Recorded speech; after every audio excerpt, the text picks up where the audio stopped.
दोस्तों कुछ लोग अपने लमसम को इतने गलत तरीके से करते हैं। अगर वो बल्कि लमसम ना करके अपने पैसे को एफडी कर दिए होते, अगर वो एफडी कर दिए होते तो भी उससे बेहतर रिटर्न पा पाते। आज की वीडियो में हम बात करेंगे कि अगर आपको लमसम करना है तो किस तरीके से आपको करना चाहिए। हमारे पास एक कमेंट आया था कि 1 लाख रुपए को लमसम में करना है और हमारे लिए फंड कौन से ठीक हो सकते हैं। यहाँ पे आप कमेंट पढ़ सकते हैं। दोस्तों मैं कोई सेबी रजिस्टर्ड नहीं हूँ, मैं आपको फंड रिकमेंड कर पाऊँ, लेकिन मैं आपको कुछ तरीके बता सकता हूँ जिसकी वजह से आप अपने पोर्टफोलियो को सही तरीके से डिजाइन करके अपना एक अच्छा रिटर्न बना सकते हो। लेकिन उसके लिए आपके पास समय और पेशेंस होना चाहिए। इस वीडियो में दी गई जानकारी केवल शिक्षा और जानकारी के उद्देश्य से है। कोई भी निवेश करने से पहले अपने वित्तीय सलाहकार से सलाह जरूर लें। आज की वीडियो में हम बात करेंगे कि आप किस तरीके से अपने फंड में लमसम के लिए फंड चुन सकते हो, अपने जो भी आप अमाउंट चुनना चाहते हो। जैसे कि हम मान लेते हैं आप 1 लाख रुपए इन्वेस्ट करना चाहते हो, या फिर 2 लाख करना चाहते हो, या फिर आप 10,000 ही क्यों ना इन्वेस्ट करना चाहते हो। ठीक है, कोई मैटर नहीं करता। आप 10,000 करोगे तो भी वही आपको फॉर्मूला लगाना होगा। अगर आप 1 लाख करोगे तो भी आपको वही फॉर्मूला लगाना होगा। अगर आप 5 लाख करते हो तो भी आपको वही फॉर्मूला लगाना है। किस तरीके से आप इन्वेस्ट करो जो कि आपके पोर्टफोलियो को ग्रो कर पाए। तो जाहिर सी बात है, हम अपने पैसे को किस लिए इन्वेस्ट करते हैं कि हमारा पैसा ग्रो हो। लेकिन वहीं पे अगर हम सही तरीके से अपने पोर्टफोलियो को बना ही ना पाए तो हमारा इन्वेस्टमेंट किस काम का। जो हम पैसा इन्वेस्ट करें हमारा किस काम का, वो तो हमारा एफडी से बेकार रिटर्न देगा। तो चलिए एक एक करके समझते हैं और अपने पोर्टफोलियो को किस तरीके से हम डाइवर्सिफाई करें, किस तरीके से हम बनाएं कि हमारे फ्यूचर में जो रिटर्न मिलने के चांसेस हैं ये बने, ये बढ़े। ठीक है, हम बात करते हैं सबसे पहले एसआईपी वर्सेस लमसम की। ठीक है, एसआईपी वर्सेस लमसम।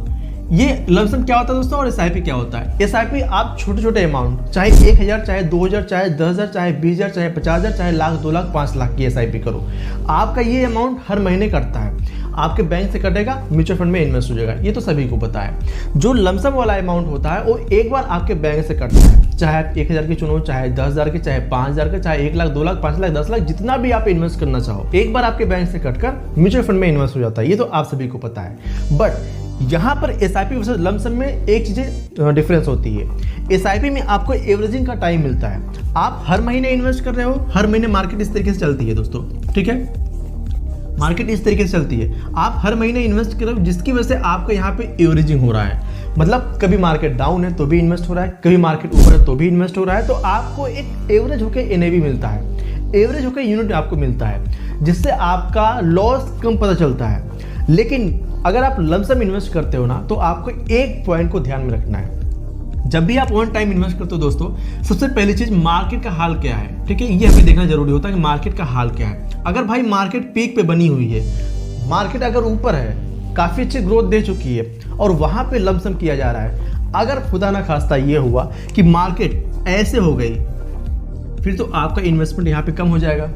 और ऐसे ही गलती लोग करते हैं बार बार, जो कि मैं कई बार वीडियो में बता चुका हूँ, कई बार समझा चुका हूँ कि जब भी मार्केट हाई पर हो, जब भी मार्केट अपने टॉप पे बनाई हुई हो, अगर वहाँ पे लमसम किया जाता है फिर आपके पोर्टफोलियो में नुकसान होने के चांसेस बढ़ जाते हैं। ऐसे में बेहतर ये होगा कि आप अपने पैसे को एफडी में ही रखे रहो, या फिर कोई ऐसा फंड चुनो जहाँ पे आपको रिस्क कम हो, जैसे कि balance advantage fund, debt fund, liquid fund. ये सारे जो फंड होते हैं दोस्तों, यहाँ पर आपको नुकसान होने के चांसेस बहुत ही कम होते हैं, क्योंकि आपका पैसा इक्विटी मार्केट में नहीं लगता। अगर आप बैलेंस एडवांटेज फंड में इन्वेस्ट करते हो तो आपका लगभग 50% पैसा लगता है इक्विटी में, 50% पैसा आपका डेट में लगता है। यहाँ पर में ध्यान देने वाली बात क्या है, अगर हम इन्वेस्ट कर रहे हैं तो हमें ये ध्यान देना है कि मार्केट अभी किस पोजीशन पे है।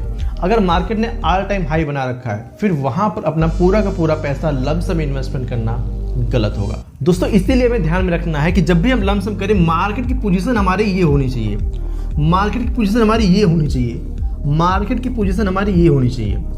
आप ये सोच रहे हो कि चलो मुझे लमसम इन्वेस्ट तो करना है और अभी ही करना है, यहाँ पर मार्केट है और हमें अभी ही करना है, हमारे पास टाइम नहीं वेट करने का। यहाँ पर आप एक बात का ध्यान रखो, आप अपने अमाउंट को, हम मान लेते हैं सपोज आप यहाँ पे 1 लाख रुपए इन्वेस्ट करते हो। ठीक है, आप यहाँ पे मान लेते हैं 1 लाख रुपए अपना इन्वेस्ट करते हो। आपको यहाँ पे करना क्या है कि आपको इसको पार्ट वाइज तोड़ देना है दोस्तों। ऐसे कर देना आपको, लगभग 25,000 या 25,000 ये करके आप 4 बार में इन्वेस्ट कर दो। ये होता है सही तरीका लमसम इन्वेस्ट करने का। अगर आप मार्केट के टॉप सिचुएशन पे इन्वेस्ट कर रहे हो तो आप एक ही बार में सारा का सारा पैसा इन्वेस्ट मत करो। अगर आप ये गलती करते हो फिर आप समझ लो कि आप एफडी से भी कम रिटर्न बना पाओगे। पहली गलती तो ये हो गई। और यहाँ पर दूसरी गलती लोग क्या करते हैं, हमने तो यहाँ पे इन्वेस्ट अपना कर दिया भाई, ठीक है, हमने यहाँ पे इन्वेस्ट कर दिया और मार्केट यहाँ पर टॉप पे थी, हमने यहाँ पे इन्वेस्ट कर दिया, लेकिन हमने ध्यान में ये नहीं रखा कि आगे हमारा नुकसान भी हो सकता है। अब जैसे कोई यहाँ पे इन्वेस्ट किया, आगे चल के यहाँ पे इसको नुकसान हुआ, अब यहाँ पे लोग अपना पेशेंस खो देते हैं। सपोज दैट यहाँ पर उन्होंने 1 लाख इन्वेस्ट किया और यहाँ पर उनका पैसा हो गया 90,000, 10,000 उनको लॉस हो गया और ये हुआ 1 साल के बाद में। अब यहाँ पे इनको डर लगने लगा, भाई ये तो मुझे नुकसान हो रहा है, यहाँ पर तो हम तो ग्रो करने के लिए अपने पैसे इन्वेस्ट किए थे, अब हमारा यहाँ पे नुकसान हो रहा है, हम क्या करें। अभी दोस्तों हम बात करेंगे कि आपको किन तरीके के फंड को अपने पोर्टफोलियो में रखना चाहिए जिससे आपके पोर्टफोलियो निगेटिव जाने के चांसेस कम हो जाएं। आगे हम बात करेंगे, सबसे पहले इसको हम समझते हैं। तो यहाँ पर हमारा ये जब गलती होता है, हमारा पोर्टफोलियो निगेटिव जाता है और हमारा यहाँ पे 1 लाख जो इन्वेस्ट किया ये 90,000 हो गया, मतलब 10,000 का नुकसान हमें हो गया फायदा होने की बजाय, तो हमारा ये पोर्टफोलियो नेगेटिव है, तो हमें यहाँ पे डर लगने लगता है और यहाँ पे करते सबसे बड़ी गलती, यहाँ से करते हैं विड्रॉल। अब यहाँ पे एक नुकसान तो ये हुआ कि हमारा पोर्टफोलियो नेगेटिव गया। दूसरा नुकसान दोस्तों ये होगा कि आपका एक्सपेंस रेशियो कट चुका होगा, 1 से 1.5% का जो कटेगा। तीसरा नुकसान दोस्तों एग्जिट लोड लगता है, जो पैसे आप निकालते हो 1 साल के भीतर आपको यहाँ पे एग्जिट लोड देना पड़ता है। तो ये सारे नुकसान आपके हो गए। तो कुल मिला के आपके पैसे लगभग भाई 80-85 हज़ार बचेंगे। 1 लाख आपने इन्वेस्ट किया, 1 साल के लिए इन्वेस्ट किया, फिर भी आपके नुकसान हो गए। अब यहाँ पे आपको ध्यान में क्या रखना है, सबसे बड़ी चीज़ होती है दोस्तों मार्केट में, जब भी आप म्यूचुअल फंड में आओ या फिर जब भी आप स्टॉक मार्केट में या ETF में आप इंडेक्स फंड में कभी भी इन्वेस्ट करने आओ, ध्यान रखना है आपको यहाँ पर पेशेंस सबसे बड़ी चीज़ होती है। किसी भी चीज़ की अगर आपको ज़रूरत है यहाँ पे मार्केट में तो वो है पेशेंस।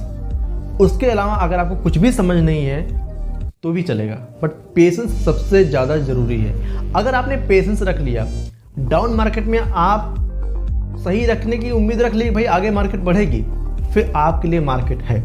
और आपने अगर पेशेंस खो दिया फिर आपके लिए मार्केट नहीं है। चलिए समझते हैं आपका पेशेंस कैसे बनेगा। अब जैसे कि आपने यहाँ पे 1 लाख इन्वेस्ट किया, 90,000 हो गया, तो पेशेंस तो वैसे ही टूट जाएगा।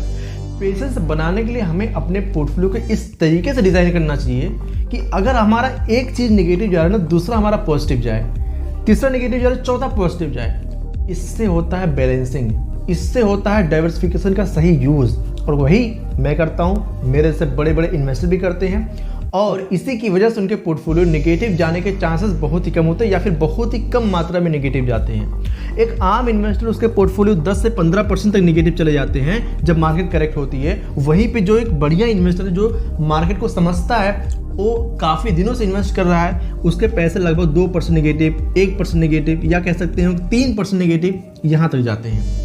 इतना तक अंतर आ सकता है अगर आप सही तरीके से डाइवर्सिफाई करके इन्वेस्ट करते हो। चलिए कैसे किया जाता है, किस तरीके से पोर्टफोलियो को अपने फंड में पिरोया जाता है, सारी चीज़ों को हम समझते हैं। और इस तरीके से अगर आप फॉलो करते हैं तो आपके जो नुकसान होते रहते हैं मार्केट में, जो आप पेशेंस नहीं रख पाते हैं, आप पेशेंस अपना बना पाओगे और अपने नुकसान को भी रिकवर करने की आप पूरी प्रयास कर पाओगे। आपके नुकसान कम से कम होने के चांसेस बढ़ जाएंगे। अब दोस्तों जो भी चीज़ें मैं आपको बताने वाला हूँ, illustration only, not financial advice. चलिए अब यहाँ पे हम समझते हैं। जैसे कि भाई ने कमेंट किया था कि उनको यहाँ पे 1 लाख रुपए इन्वेस्ट करने थे लमसम के थ्रू, ठीक है, लमसम के थ्रू उनको यहाँ पे इन्वेस्ट करने थे 1 लाख रुपए। अब यहाँ पे ध्यान देने वाली बात क्या है, हमें अपने पोर्टफोलियो को इस तरीके से बनाना है, इस तरीके से डिज़ाइन करना है जहाँ पे हमें नुकसान होने के चांसेस कम हो पाए। कैसे होंगे यहाँ पे हम समझते हैं। अभी क्या चल रहा है दोस्तों, यहाँ पर मार्केट में अनसर्टेनिटी काफ़ी ज़्यादा बढ़ी हुई है। कभी किसी पे टैरिफ लग रहा है, कभी किसी पे टैरिफ लग रहा है, कभी कोई पॉलिसी आ रही है, कभी कोई आ रही है। तो ऐसे में मार्केट में अनसर्टेनिटी काफ़ी ज़्यादा बढ़ी है। मार्केट कभी ऊपर जा रही है 2%, कभी नीचे जा रही है, कभी ऊपर कभी नीचे, यही हो रहा है मार्केट में। कभी कमोडिटी सेक्टर काफ़ी ऊपर बढ़ रहा है, कभी वो भी 2-3% नेगेटिव चला जा रहा है। तो सब मिला के मार्केट में काफ़ी ज़्यादा अनसर्टेनिटी बढ़ी है। बात करते हैं स्टॉक मार्केट की, वो भी अपने टॉप लेवल पे दिख रही है। और बात करते हैं अगर कमोडिटी सेक्टर की, जैसे गोल्ड की, सिल्वर की, वो भी अपने टॉप सेक्टर पे दिख रहा है। अब ऐसे में लोग कंफ्यूज हैं कि अब पैसे वो कहाँ पे इन्वेस्ट करें। अब यहीं पे समझने वाला असली गेम शुरू होता है। दोस्तों अगर आपको यहाँ पे 1 लाख रुपए लमसम करने हैं, आप किसी एक सेक्टर में, जैसे कि हम मान लेते हैं आप स्मॉल कैप की बात कर लेते हैं, स्मॉल कैप में समझने के लिए, एग्जाम्पल के लिए, अगर यहाँ पर अपना 1 लाख रुपए टोटल इन्वेस्ट कर देते हैं, फिर आपके लिए बहुत ही बड़ा रिस्क है। अगर मार्केट बाय द वे कोई कंफर्म नहीं है, अगर मार्केट नीचे आती है 15-20% के, फिर समझिए आपके पैसे के साथ क्या हो सकता है। अगर पूरा पैसा एक जगह आप इन्वेस्ट करते हो, स्मॉल कैप वैसे ही काफ़ी ज़्यादा वोलेटाइल होते हैं, और यहाँ पर अगर मार्केट नेगेटिव आई, फिर आपके पैसे क्या हो सकता है। यही हमें समझकर अपना इन्वेस्टमेंट करना है और यहीं पे काम आता है डाइवर्सिफिकेशन। अब हम देखिए, इसको हम 2 तरीके से कर सकते हैं। या तो इसको हम डिवाइड कर दें, ठीक है, 25 को यहाँ पे 4 बार में कर दें, या फिर हम 20 को यहाँ पे 5 बार कर दें, या फिर हम 10 को यहाँ पे हम 10 बार कर दें। जैसा आपके पास समय हो आप इस तरीके से इन्वेस्ट करो तोड़ कर, जिससे आपको बेनिफिट मिल सकता है। और यहाँ पर दूसरी चीज़ दोस्तों क्या है, आपको मल्टीपल सेक्टर में इन्वेस्ट करना चाहिए। जैसे कि आपने स्मॉल कैप में किया, यहाँ पर मिड कैप में, ठीक है, फ्लेक्सी कैप में, ठीक है, गोल्ड में और बैलेंस एडवांटेज फंड में, ठीक है, बैलेंस एडवांटेज फंड।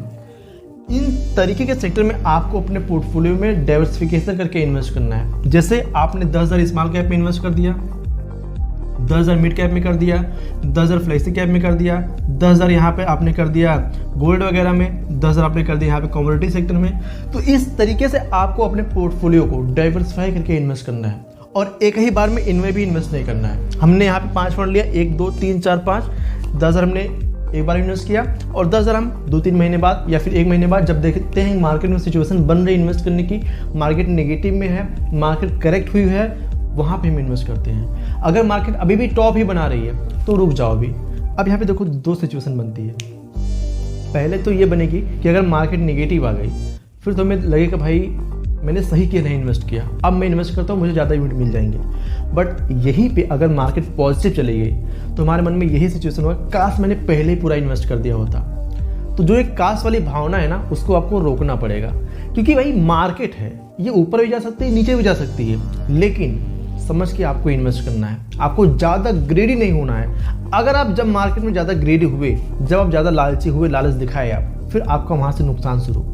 अब देखो आपने यहाँ पे लंप सम इन्वेस्ट कर दिया, ठीक है, यहाँ पे आपको समझना है आपका होराइजन इस समय, इस जो सिचुएशन चले इसके हिसाब से कम 10 साल का इन्वेस्टमेंट होना चाहिए दोस्तों, 10 साल के। जैसे कि भाई ने कमेंट भी किया था कि उनको 10 साल के लिए इन्वेस्ट करना है, तो आपका होराइजन 10 साल से कम नहीं होना चाहिए।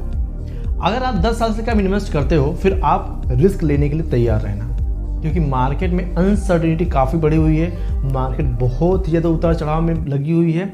इसीलिए कोशिश करके आप लंबे समय के लिए इन्वेस्ट करें और इन्वेस्ट करके आप उसको समझ लीजिए भूल जाओ। आप उसको देखो नहीं, बार बार ट्रैक नहीं करो। ट्रैक करोगे फालतू आपकी टेंशन बढ़ेगी। मार्केट ऊपर जाएगी तो अच्छा खुशी होगी, मार्केट नीचे जाएगी आपको नुकसान होगा तो आपको दुख होगा। इसीलिए भाई इन्वेस्ट कर दिया अपने 10 साल ना, 10 साल देखो ही मत उसको। आपने सही डाइवर्सिफिकेशन किया है, सही आपने फंड चुना है, small cap category, mid cap, flexi cap, gold और बैलेंस एडवांटेज फंड आपने सही तरीके से चुना है, आप निश्चिंत रहो। जो बैलेंस एडवांटेज फंड है ये आपका इक्विटी प्लस डेट में आपका एक्सपोजर रखेगा, आपका इससे रिस्क कम होगा, रिटर्न भी ठीक ठाक होगा, बैलेंस आपको रिटर्न मिलेगा लगभग मान सकते हैं कि 12% के आसपास। ये इलस्ट्रेशन है, पास्ट के रिटर्न के हिसाब से, फ्यूचर कोई गारंटी नहीं है, ठीक है। एंड जो गोल्ड दोस्तों यहाँ पर आपने पिछले पास्ट में देखा कितना इसने परफॉर्मेंस दिखाया है, ये भी इलस्ट्रेशन ओनली है। और फ्लेक्सी कैप ये भी आपके पैसे को small cap, mid cap, large cap तीनों में इन्वेस्ट करता है आपका पैसा। यहाँ पे मिड कैप आपने लिया ही, स्मॉल कैप आपने high growth and high risk वाला लिया ही है, मिड कैप मीडियम रिटर्न और मीडियम रिस्क आपने लिया ही है। तो इस तरीके से अगर आप पोर्टफोलियो को बैलेंस करते हो फिर आप लंबे समय तक अपने पोर्टफोलियो को होल्ड कर सकते हो और आपको एक रिटर्न अच्छा खासा देखने को मिल सकता है। लेकिन अगर आप पेशेंस रखते हो तो, अगर आप पेशेंस नहीं रखते हो तो आपको नुकसान भी हो सकता है। तो कुछ इस तरीके से आपने लमसम को प्लान कर सकते हो। जैसा कि भाई ने कमेंट किया था कि उनको 1 लाख रुपए लमसम करना है, तो इस तरीके से आप डाइवर्सिफिकेशन करके अपना इन्वेस्टमेंट कर सकते हो। अपने सेबी रजिस्टर्ड एडवाइजर से आप सलाह लेकर अपना इन्वेस्टमेंट करेंगे तो ज़्यादा ही बेहतर होगा। आपके रिटर्न में, आपके ग्रोथ में अपने रिस्क टॉलरेंस को देखकर अपना इन्वेस्टमेंट करें। आई होप आपको समझाने का ये तरीका अच्छा लगा होगा। अगर लगा हो तो लाइक कीजिएगा वीडियो को, चैनल को सब्सक्राइब भी नहीं किए अभी तक, नए हैं तो चैनल को सब्सक्राइब कर लीजिएगा ताकि आपके लिए जब भी हम ऐसे इंटरेस्टिंग वीडियो लेकर आएँ तो आपको सबसे पहले उसका नोटिफिकेशन मिल पाए। और इस वीडियो को अपने दोस्त के साथ शेयर करना बिल्कुल भी मत भूलिएगा, क्योंकि भाई अगर आपके दोस्त का नुकसान होगा तो समझो आपको कितना तकलीफ होगी। इसलिए अपने दोस्त को इस वीडियो को शेयर कीजिएगा ताकि उसको पता लग सके कि उसको अपना इन्वेस्टमेंट कैसे करना है। तो आपने अभी तक चैनल को सब्सक्राइब कर दिया होगा। इसी के साथ दोस्तों बहुत सारे लोगों का क्वेश्चन रहता है कि जियो ब्लैकरॉक के फ्लेक्सी कैप फंड के बारे में। अगर आपको इसके बारे में जानना है ना तो मैंने यहाँ पे एक वीडियो बना रखा है, इस पर आप क्लिक कीजिए, पूरी वीडियो देखिए, आपको समझ में आ जाएगा कि जियो के ब्लैकरॉक का जो फ्लेक्सी कैप फंड है यहाँ पर इन्वेस्ट अगर हम करना चाहते तो करें या फिर अभी रुके कैसे करें, सारी चीज़ें मैंने यहाँ पे बता रखी है। इस पर क्लिक करके पूरी वीडियो देखिए। मिलते हैं अगली वीडियो में, तब तक के लिए जय हिंद, जय भारत। इस वीडियो में दी गई जानकारी केवल शिक्षा और जानकारी के उद्देश्य से है। कोई भी निवेश करने से पहले अपने वित्तीय सलाहकार से सलाह जरूर लें।